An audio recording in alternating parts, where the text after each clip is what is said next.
All right, reporting to you live from a 2009 Mazda 5. I'm Francis Pastrell, and this is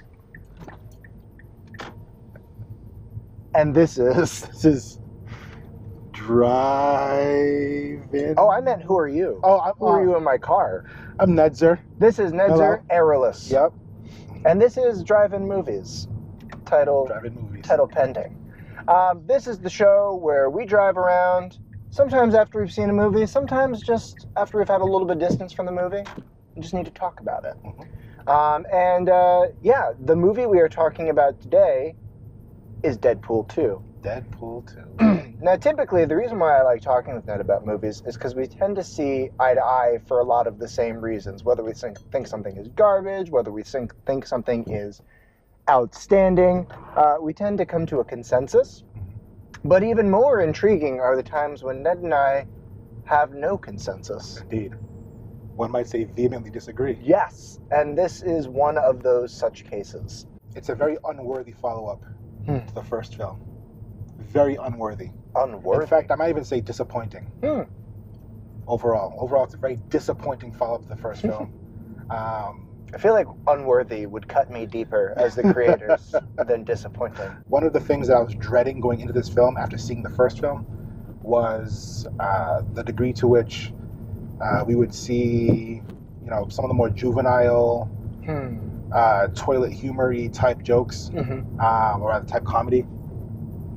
I mean, I'm personally not a big fan of that. I know a lot of people are, so I don't judge either way. It's just not really my thing. Sure. I was hoping that, or rather, I was again dreading that we would see a lot of that in this film, just because Deadpool's a very crass, irreverent character. He's the merc with the mouth. Indeed. And sometimes that mouth is a potty mouth.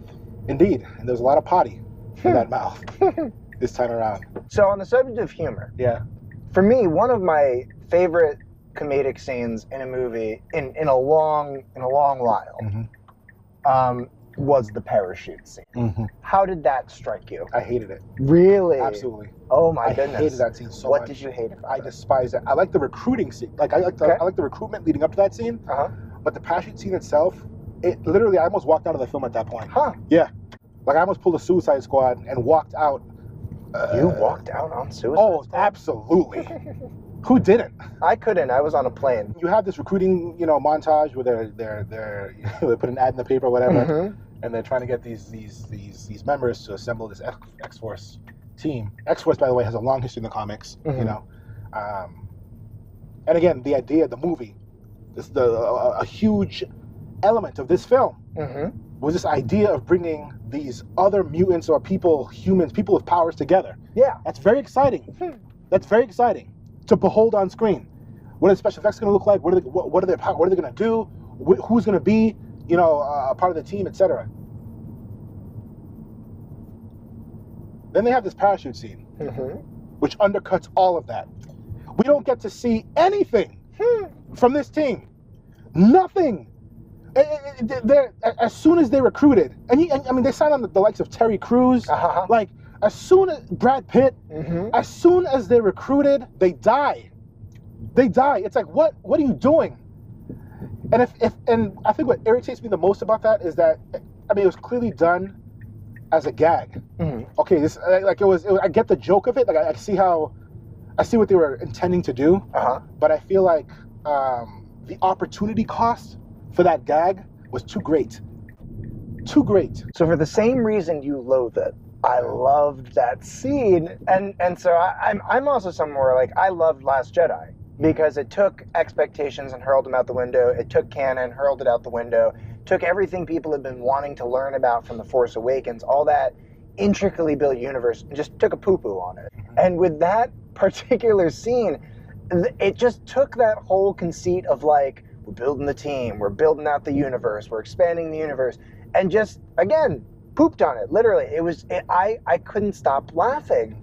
But I respect where you're coming from. I do get how that could be irksome, particularly because it is always interesting to see Deadpool interacting with others. Yes. And I think we get that with Colossus and Negasonic, and I'm glad that we kept Domino because I thought both the character was extremely interesting, and the portrayal by the actress whose name I do not know was also really good.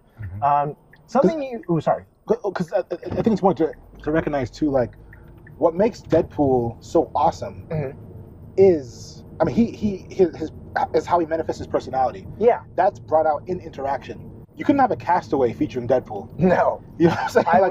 I would still pay to see it. Probably but I would I'd pay too. for a matinee. But it'd be a very boring film. It wouldn't be a Sure. Deadpool film because Deadpool needs to interact with other characters in order for us to understand, to be amused by his personality. Although, could one not argue that another facet of who Deadpool is the fact that the person he interacts with that's most unique in the comics is with the audience, because he breaks that fourth wall. Yeah. And what better way to really break the fourth wall of these big Hollywood movies than by totally defying our expectations around the stereotype of like putting the team together? Okay, I see that point. However, what also bothers me about that, again, this is still talking about the parachute scene, is how that subversion of a trope is situated within a film which is, in my opinion, a lot more conventional than it purports itself to be. Okay. All right, so you see this as being like, hey, you know, we're trying to be edgy and really defy expectations, and yet we're still going to be sort of lock, foot, and step with almost every other aspect of the story. Very much so. This film tries to hoist itself as some sort of exalted, again, critique of like a FU to the genre, an FU to Hollywood, an FU to common tropes and such. And it's not that. It's not that. It is plagued by by the very things it's trying to critique, by the very things it's trying to subvert. Plagued by them. It's riddled throughout the film. We're moving to this neighborhood because I'm getting the sense that this very fancy red car wants to pass me. Yes. Oh, actually, you know what? He did it fast enough that we're right back on the open road. Whoa, Jesus. Something that came up when you were talking about powers and how these movies have been really cool for seeing powers. Yeah. I agree, and maybe even more so than some of the like conventional X-Men movies. Something that, therefore, I didn't like as much about this particular film as it relates to powers. Rewatching Deadpool 1 gives you a sense that, like, yeah, he's invincible, but he takes a beating. You know, and he's not going out of his way to absorb bullets. I will say, even in Deadpool 1, like, you never really get a sense, like, does it hurt when Colossus snaps your wrist? But in this movie, it started to feel a little bit OP, a little bit broken. Where are the stakes if you can be exploded to the point that you're just ahead? Where are the stakes? And like they did, I read some of the Ultimate Marvel comics. You know, not all of them, but I did read the Ultimate crossover between Wolverine and Hulk. And they do show at one point Wolverine's head operating as its own entity. Yeah, so I guess there's some. But I think we could have, for as much baby legs as we got, I think we could have seen a little bit more of like, how do you put Humpty Dumpty back together again after he takes a nap on a big old barrel of kerosene? I remember recognizing the elevated invulnerability of him, you know, in this film, but I'm okay with it. Because, first of all, a couple of reasons. Number one, in most sequels to films, the heroes do get OP. That's true. Think about most, like, sequel to superhero films, people, generally the characters they're generally more skilled, they're better. Yeah, they do build. They do build, right? Think about Spider-Man 2, think about The Dark Knight. Or Iron Man. We talked a lot about Iron Man. About the evolution of the suit. Precisely. Yeah. They just tend to get more powerful. So that's one. That's fair. Number two, to your point, in the comics, I mean, we've seen Wolverine literally get incinerated down to a skeleton. Yeah. And he grows back. Or get decapitated, head operating independently. I was actually intrigued. Like, I like the idea. It provided a great opportunity to interact with his emotionality. The emotion of this character, right? The internalities of this character. What's going on inside of him? Like, he's obviously not invulnerable internally, emotionally, psychologically. Definitely not. I thought, okay, this is a great opportunity for us to, wow, this is actually cool. We're going to see like the emotional side of Deadpool. We're going to see more of his what makes him tick, you know? Yeah. I thought that was a great opportunity, and it was also a missed great opportunity in the final analysis. When I saw Han Solo, one of the things that I talked about with Avalon was the whole, like, woman in the refrigerator trope. Oh, yeah. Oh, Yeah. This movie's rife with it. Yeah. Pissed me off. Yeah. I hate what they did to Vanessa in this film. Immediately. I'm irate. But here's the thing. So I'm watching that and I'm thinking to myself, Vanessa was such a great character in the first movie. You know, like, she was really... She was awesome. Yeah, but, you know, I did watch the first one again, and I got the sense that, like, they didn't really treat their female lead great either, because what you had in the first film was not the woman in the refrigerator thing, which is this idea that in comic books we're going to, you know, off a female protagonist, oftentimes violently. Yep, in order to motivate the male protagonist to some heroic action. But they keep, that's a dope house. They keep Vanessa alive in the first film, but she really is still mostly a motivator, and she's objectified both. She has two traits that are on display.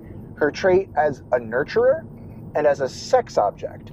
And not that she is sexually objectified. I mean, like, she interacts with Wade, and they have kind of like a fun sexual chemistry, and I'm not trying to be sex negative, but the idea that, you know, she sort of is both parts of this, like, male idealization of what a woman should be, this motherly figure carrying him through his cancer, and also, like, this total just, like, turn her on, she's ready to go, sex machine. So, you know, like, I don't think that was as glaring for me in the first movie, but in context of the second movie, where, like, it wasn't even like she died and then she was a motivator. She just died. And, like, he kept kind of talking about her and, like, I'm so sad and I want to be with her again, and so I'm trying to die. But, I don't know, he seemed pretty much otherwise unaffected. This also ties into my irritation with how they treated Negasonic Teenage Warhead and Yukio. Talk to me about that. Irate about that. Irate. What did you like? Similarly to how they treated Vanessa in terms of minimizing her character, they provided Negasonic... So, okay, after the first film, I loved that character. Negasonic Teenage Warhead. Loved her. She was great. Sassy. She was her own person. I'm like, okay, going into the second film, again, another expectation I had. This character, I can't wait to see what they do with this character. How they're going to develop her further. She probably had like 2 minutes of screen time. I don't know. She had no time on film, no lines. Like, she's there the whole film, scowling, flipping Deadpool off. She has no. She's erased in this film, and I can't. I'm really upset by this. When you're your only openly queer characters are going to then just sort of be relegated to just drop-ins and almost using their queerness kind of as a joke, then you really haven't done much to put queer characters in your film. And that ties into another kind of theme of mine, which is why I think this film is so disappointing, is tokenism. I think Negasonic Teenage Warhead, Yukio, and their relationship were used as tokens. They were tokenized. They were just like, okay, yep, we're an openly gay couple. Cool. Nothing, like, there was no, same thing with the people of color in the film. They were present, no development, no lines, nothing. We learned nothing about them. Looking at characters and looking at some of the characters in this movie, one of the things that kind of stuck for me, and again, I enjoyed this movie on the whole. Yeah. I stand by it. I had fun at the cinema. You're an interesting man. But interesting man. One of the things I had a hard time with was where this sits in the X-Men universe. Because I think in the first movie, you had Colossus, you had Negasonic Teenage Warhead, and you had the Mansion, and that was kind of it. And you can kind of imagine it as a one-off existing in a parallel-ish world. You didn't have to think too hard about it, I guess is what I'm trying to say. Yeah. Whereas in this one, it was so X-Men and mutant referential that suddenly things that weren't there were more apparent for not being there. Yes. So if you're going to really and truly exist in the X-Men universe, where are the other mutants? Like, because mutants in the X-Men movies are fairly commonplace, yes, to the degree that you have like this sort of class hierarchy, yes, and this we all know that X-Men is a racism allegory. Yes. They even make a joke about that in Deadpool. Yes. But so with that absent, that was odd to me. Like there's a very public moment wherein the X-Men show up, and the police just sort of stand aside and are like, "Okay, yeah, do your thing." That would never happen in the X-Men universe we've been acquainted with. They would be arrested, or they would be called vigilantes. They would never be allowed into an active crime scene. Here, this was more like the Spider-Man universe by the third movie of the Tobey Maguire trilogy. You know, where like he's such an established part of Law and Order that it's just accepted. So I think that to me felt very discordant, and I very intentionally in that moment in the movie had to sort of stop myself and say, okay, but this whole thing is a goof, and it's parody, and it's, you don't have to, if you think about it too hard, you're being anti-Deadpool. We can expect there to be a gross number of inconsistencies in the Deadpool universe. Like I think that's part of his gimmick. In fact, I feel like probably every film that comes out in the Deadpool series, every installment, however many they're going to be, I'm assuming they're going to make a third. It's probably going to give I would not be surprised if it did not refer whatsoever to any of the prior films. Well, so here's something maybe we can agree on. Or maybe we'll disagree vehemently. Probably the latter, sir. I very rarely give a shit about this. But when it's done in a way that I really like, I really love it. End credits. Not end credit scenes, but like really good end credits. Usually I think there's a direct correlation between did I enjoy the film, and if so, then I'm like, if it's a really solid end credits, then I leave like on a really high note. So for instance, Spider-Man Homecoming. Loved those end credits. You know, I thought it was like very playful. I liked the little drawings. And Deadpool kind of does a similar thing. I loved the end credits. I loved him just going through and like shooting like Ryan Reynolds with the Green Lantern skit. I just thought it was fun to see him get his own MacGuffin. And just kind of do what we all kind of sit there wondering, like, why the hell doesn't Doctor Strange do this with the Time Stone? Oh my gosh, that is a hideous looking bird. It's a vulture. A turkey vulture with a really long gobble. I will say, sort of tied in with the end credits there, soundtrack. I love soundtrack in Deadpool movies because it's not like Guardians of the Galaxy where it's like unexpectedly cool. These are decidedly uncool songs being used in deeply weird ways, in almost like sort of like a Tarantino sort of way, you know? And so I do like that. I'm sad to say we're running out of tape. And also I have no idea where we are. So why don't we leave it with just sort of our final review. We're going to do an arbitrary scoring system every week. And this week it's stars. Stars from 1 to 5. No offense to Ryan Reynolds. And I want to say this while also saying I appreciate his passion for playing the Deadpool character. You know, I will always be indebted to him for exerting the energy to make this happen. If it wasn't for him, we wouldn't have Deadpool. I don't know if I'll ever like this film. But I think maybe also like I'm not a Deadpool person too. So you know what I'm saying. So I offer these critiques and I stand by them 100%. And I acknowledge that, you know, because like I remember walking out of the film and there were these two teenage aged male presenting people, and they were like, oh my god, that was so much better than the first one, that was awesome, like, and I was like, yo, I don't feel any of that excitement. I don't feel a shred of that sentiment. So you started shouting at this film. I was literally, I almost did. I'm gonna start barking at him. I was literally about to walk out of this film and they're talking about this being better than the first and one of the best films I've ever seen of the year. Are you kidding me? But I also feel like I might be kind of an anomalous take on this film because I think a large majority of the world seems to really embrace it, and that's cool. Maybe just like a little more gravitas in your superhero. And I do. No, I do. That's a fact. That all being said, do we have to give? Gotta give stars. You can give half a star. I've seen that in newspapers. Do you want to give it no stars? I want to give it no stars. You can give it no stars. I'll give it no stars. No stars. This was the worst scale for us to pick this week. So it's a 0-star movie for Ned. For me, you know, I thought it broke the rules. I thought it played around with conventions. Did it stick to some typical superhero movie tropes? Well, hey, it's a summer blockbuster. Of course, it's going to do a little bit of that. There is a studio behind it. I definitely had some gripes, some things that felt inconsistent, some things that took me out of it momentarily. But on the whole, I thought the humor was spot on. I thought it was a fun film. I'm giving it 3.5 stars. Yeah. 3.5 Okay. stars. Okay.